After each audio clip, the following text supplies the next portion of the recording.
Bonjour, bienvenue sur CMI. On continue avec la deuxième partie de la correction de l'épreuve de maths, session de 2021, niveau PEPC à Madagascar. On nous dit, partie géométrique, soit KL, M et N, des points du plan tels que 2KL est égal à 3MN. Que peut-on dire des vecteurs KL et MN? Alors, pour répondre à cette question, il faut connaître cette proposition qui stipule que soit les vecteurs U et V, deux vecteurs du plan, si on a U qui est égal à alpha V, où alpha est un réel non nul, alors UV sont dits collinéaires. Et en plus, si alpha est positif, alors ils sont collinéaires de même sens, alpha négatif, collinéaire de sens contraire. De plus, la longueur de U est celle de V multipliée par alpha. Donc, connaissant cette proposition, il est donc facile de revenir sur cette expression et l'écrire sous la forme ayant 2KL égale 3MN. On aura simplement KL qui est égal à 3 demi de MN. Expression qui ressemble à notre proposition U égale à alpha V, parce que ici nous avons alpha qui est égal à 3 demi, qui lui-même est positif. Donc, qu'est-ce qu'on peut dire? On peut dire que KL est collinéaire et de même sens que MN, et en plus de cela, la longueur de KL est 3 demi celle de MN. Bon, je n'ai pas besoin d'écrire tout ça. Donc, on continue. On nous demande ensuite, ou on nous dit ensuite, le plan est muni d'un repère OIJ et on a les points A de coordonnées données. Donc, nous avons les points A de coordonnées 4 et 3, B de coordonnées moins 2, 1 et C de coordonnées 2, moins 2. On nous demande d'écrire une équation cartésienne de la droite H, droite ici présente, issue du sommet C du triangle ABC. Alors, un certain nombre de choses à faire pour pouvoir déterminer l'équation. D'abord, considérons le point M comme appartenant à la droite H. Cette proposition est également équivalente à dire que le vecteur CM est perpendiculaire à AB. D'accord? Trouvons donc l'expression du vecteur CM et du vecteur AB. Nous savons que AB est simplement égal à quoi? Moins 2, moins 4 et 1, moins 3. Donc, après simplification, on aura AB qui sera de coordonnées moins 6, moins 2. Alors, on fait exactement la même chose pour CM. On aura donc CM qui sera X moins C, ce sera moins 2, et Y moins, donc Y plus 2. Voilà. Donc, voilà pour les coordonnées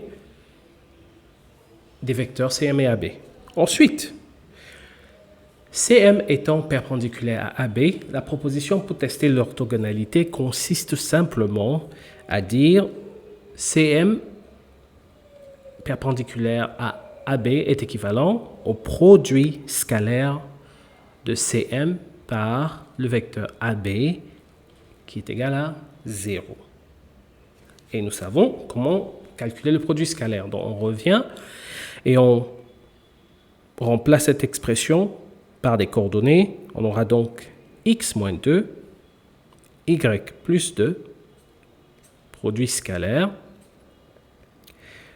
moins 6, moins 2, qui sera égal à moins 6 facteur de x moins 2 plus moins 2 facteur de y plus 2.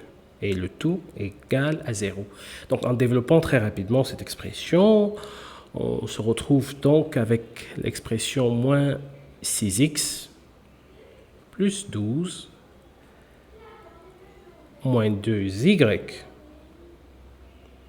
moins 4 égale à 0.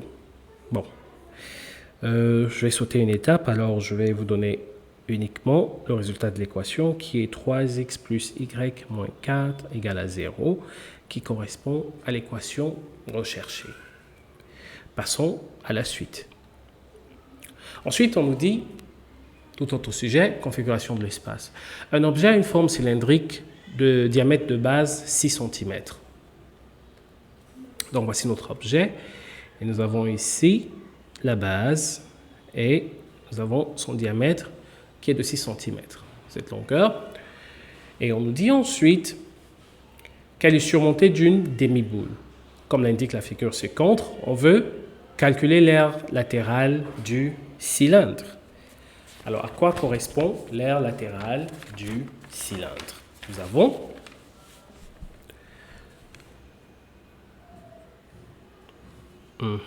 donc je suis là, nous avons nous avons l'aire qui sera égale à pi d h. Est-ce que nous avons ce dont on a besoin? Absolument, dans la mesure où ceci sera encore égal. On nous a dit de prendre pi égale à 3, qu'on multiplie par d qu'on nous a donné qui est 6, qu'on multiplie encore par h qui est 8. On obtient au final 144 cm². Application directe de la formule. Ensuite, on nous dit de calculer le volume V de cet objet. Alors, qu'est-ce que nous savons? Nous savons que le volume de l'objet sera égal au volume du cylindre plus le volume de la demi-sphère. Encore une fois, ceci sera égal. On sait que le volume du cylindre sera égal à pi r au carré h plus un demi du volume de la sphère qui est en fait 4 tiers de pi r au cube. Donc, pi, bon, multiplions le 4 là par 3, pi r au cube. OK. Donc, en application numérique, qu'est-ce qu'on obtiendra? On aura ici pi 3 r au carré, 3 au carré par h multiplié par 8 plus 1 demi, 4 tiers multiplié par 3 multiplié par r, encore une fois, qui est 3 au cube. Alors, ici, nous aurons cette partie 3 fois 3 au carré fois 8 qui va nous donner la valeur de 216. Bon, que j'ai calculé au préalable pour ne pas perdre de temps, plus 1 demi de 4 tiers de 3 fois 3 au cube qui va nous donner aussi 54. Donc, la somme totale du volume reviendra à 270 cm3. Donc, faites attention, on parle de volume, donc de cube. Voilà pour la deuxième question. OK, partie 3, configuration du plan. Pour le moment,